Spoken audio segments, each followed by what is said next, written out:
আসসালামু আলাইকুম দর্শক, আমি জেসমিন আক্তার ঘরোয়া রান্নায় আমন্ত্রণ জানাচ্ছি। আজকের রেসিপি গরুর গোশতের কাটা মশলার তরকারি।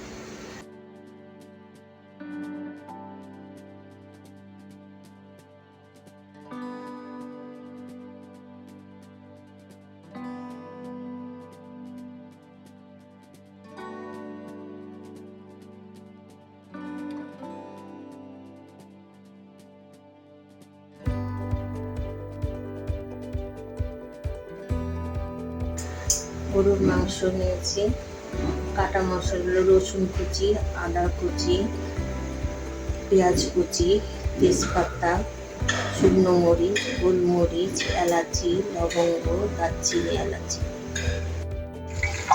তেলের মধ্যে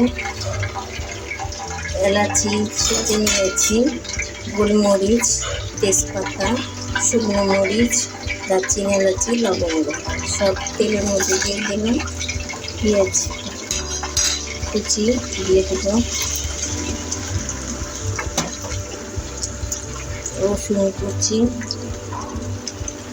আদা কুচি, এগুলো সব একসাথে ভেজে নিব, বেরেস্তা করে নেব। তারপর মাংসের মধ্যে দিয়ে দেব।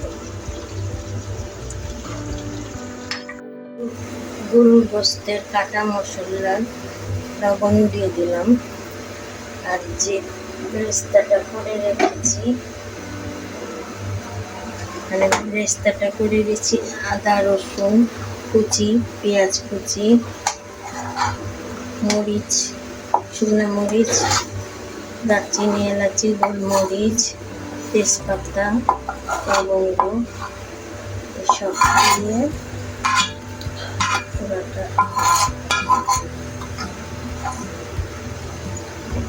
এটা মেখে নেব। এটা 2-3 দিন জাল হবে, তারপরে খেতে মজা লাগে। মাংসটার সাথে মিলে যাবে, একদম কমে যাবে,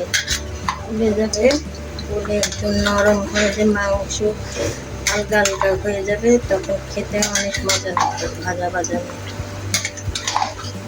এটা প্রথমে আঁচ বাড়াই দিব, তারপরে একটু কমায় দেব। এটা 2-3 দিন লাগবে এটা হইতে।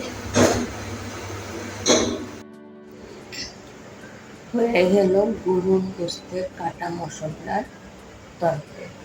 ভিডিওটি দেখার জন্য ধন্যবাদ। লাইক, শেয়ার, সাবস্ক্রাইব, বেল আইকনে ক্লিক করে দিন। ভালো থাকেন, সুস্থ থাকেন, আল্লাহ হাফেজ।